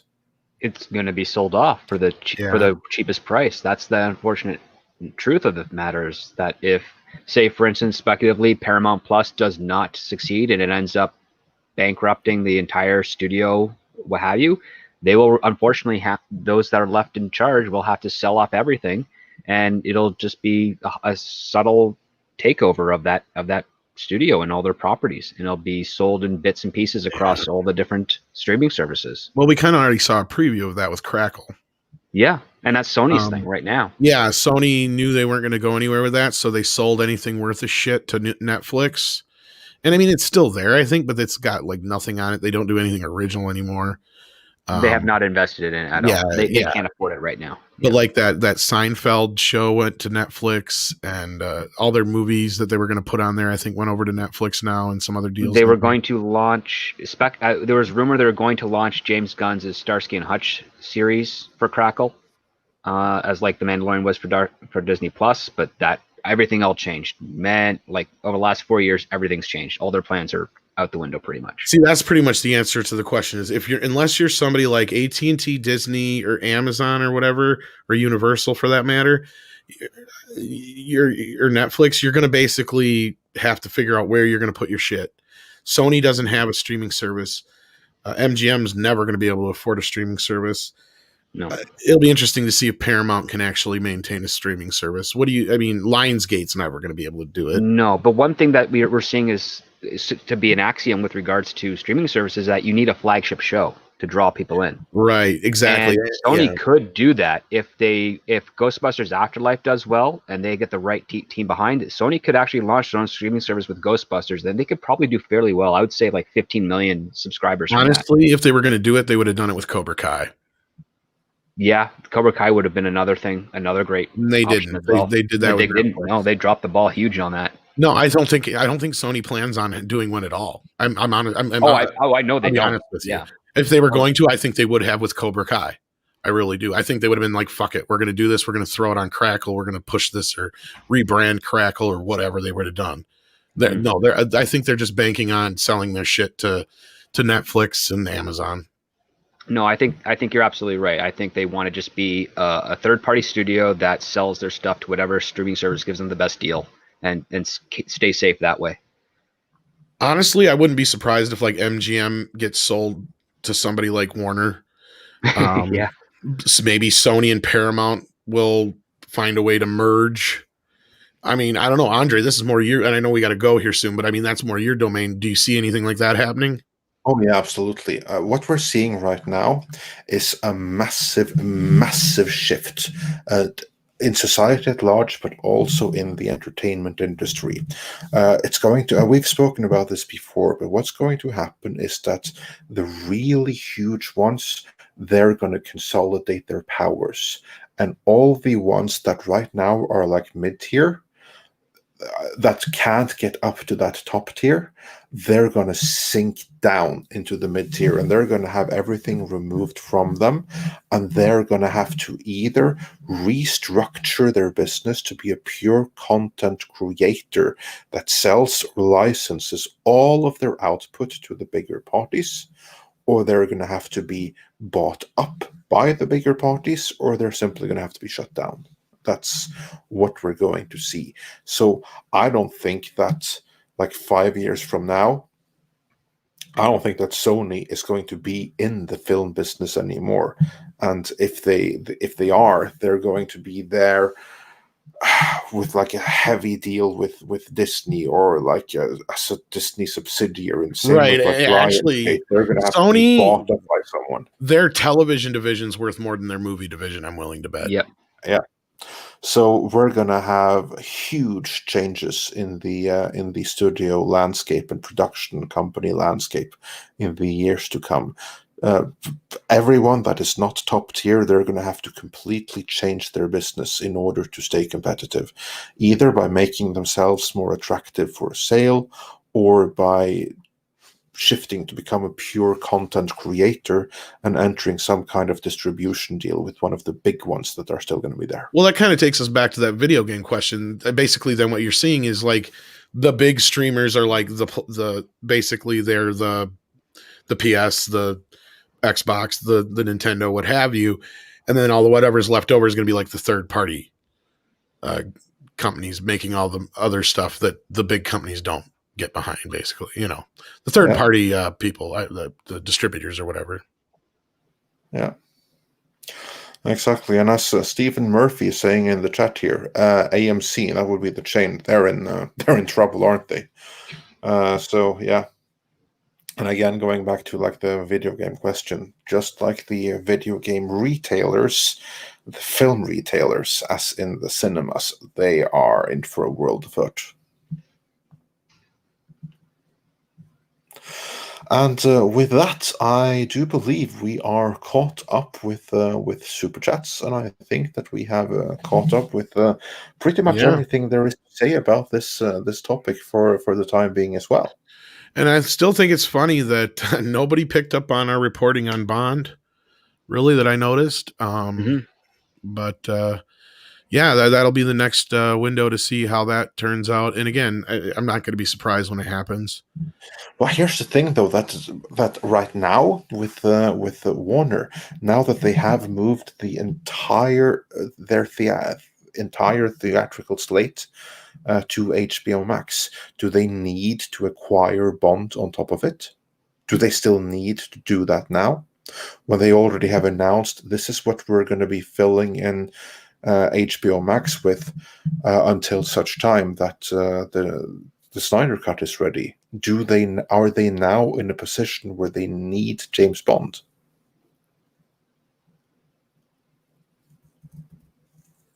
I don't think that they are. I don't think that they need it anymore. HBO? Yeah. They HBO do, Max. but that's the thing is that's going back to right what we were just talking about is that Sony, MGM, Lionsgate, all these little companies right now, all their big movies for the next year, we're gonna hear they're gonna be thrown to Amazon, Netflix, There's a bidding war gonna be launched, yeah, and that's what happened when No Time to Die is nobody was interested in it before HBO Max made this move, but now HBO Max made a move, and that's what I was being told by my source. So then Apple came back to the table. What the highest offer they had gotten was 400 or 450 at that point.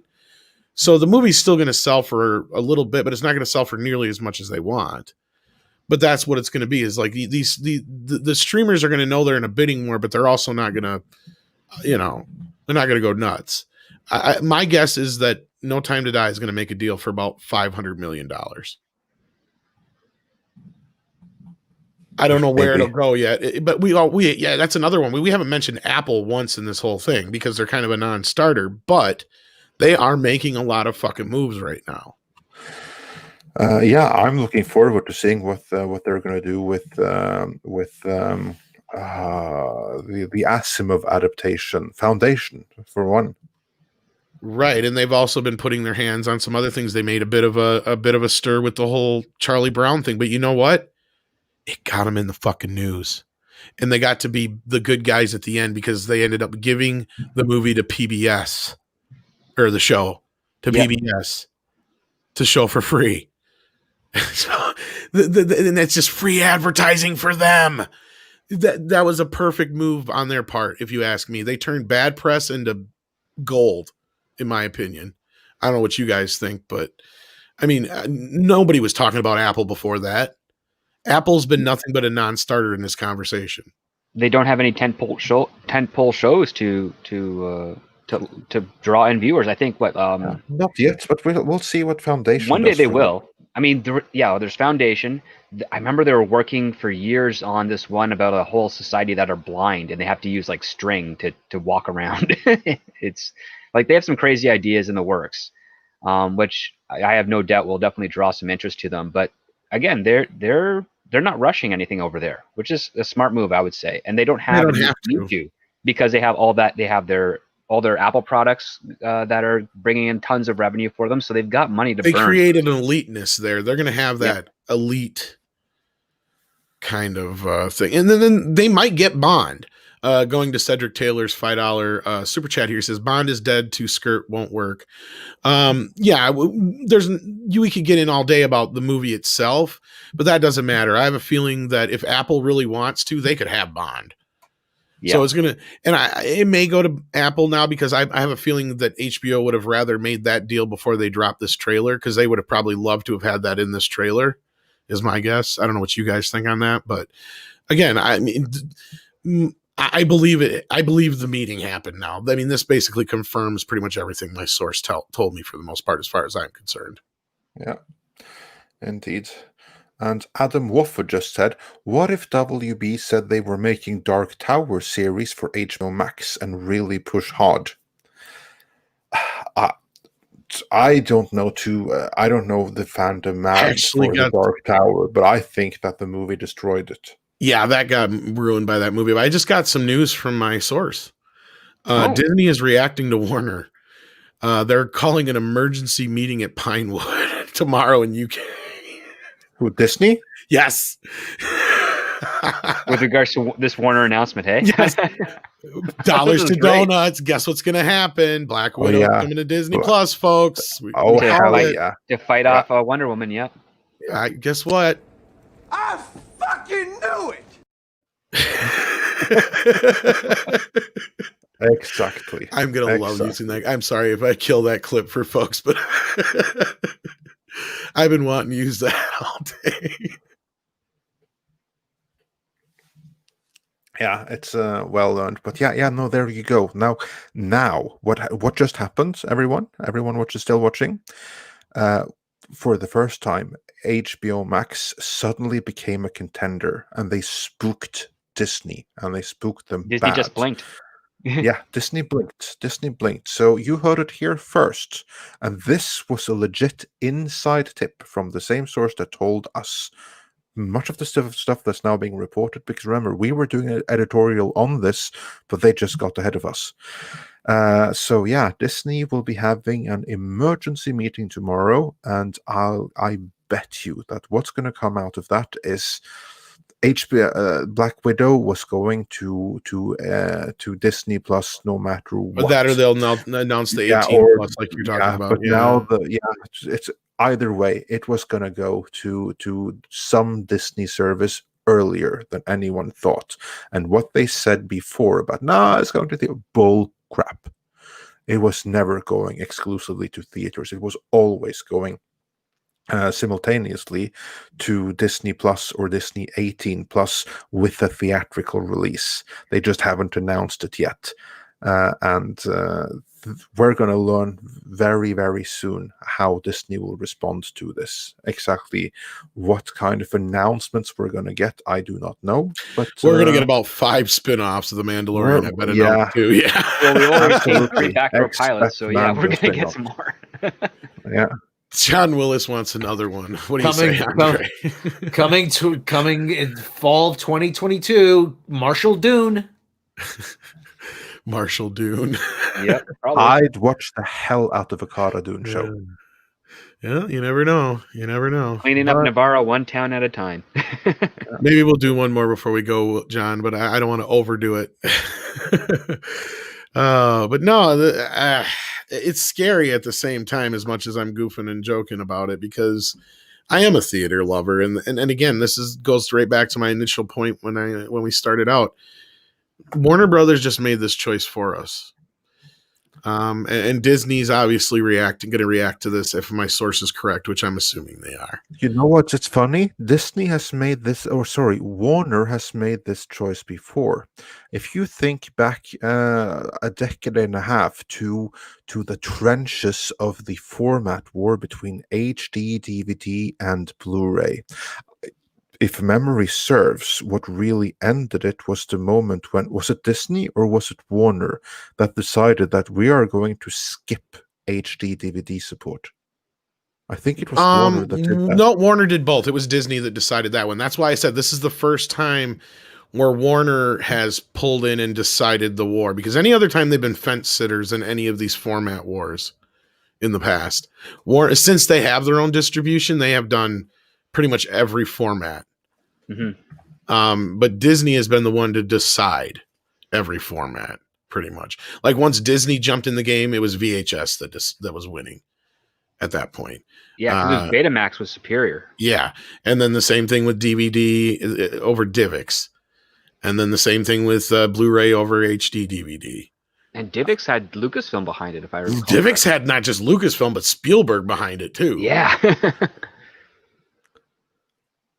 So this is the first time ever Warner has jumped the gun on and that's why I think Disney blinked. I think that's why my guy just got back to me like right now, like shit's going down. Like we're gonna see, because this announcement, like again, this doesn't. This was a major escalation Yes. of the streaming wars. Because, like I said, this proves my point that it has nothing to do with theaters being open. Because theaters could be open next fucking month. HBO don't care. They need to sell HBO Max. That's what their people have been telling them. Cross the fucking board. The moment that deal was made with Legendary, that's when they dropped this trailer. I guarantee it. Because that's why I said I guarantee you if they had a chance to put Bond in here, they would have. Like, they're trying to sell this puppy. This is what I've been trying to tell Andre for weeks. Yeah. And I mean, I'm not saying you didn't understand, but you just couldn't, like, we kind of been bouncing back and forth. Like, I'm like, no, you just don't get it. This is a big fucking deal. You know, it's like, yeah, Tom has been all over this. So yeah, Tom was completely right. And so was, your source has been completely vindicated in everything. I would not be surprised that come January, there's going to be a big floodgate of Disney saying we are going to greenlight the best pitches we get in that month. Could be. Like, they're not even going to worry about development stuff. They're just going to be like, hit the ground running. Because they took this year off, technically. Well, and here's the thing is, I'm sure that HBO kind of panicked, and I don't want anybody jumping down my fucking throat. But, like, I'm sure that the Snyder Cut announcement did not do what they were hoping it would do. But again, people know that this thing is not coming for a year.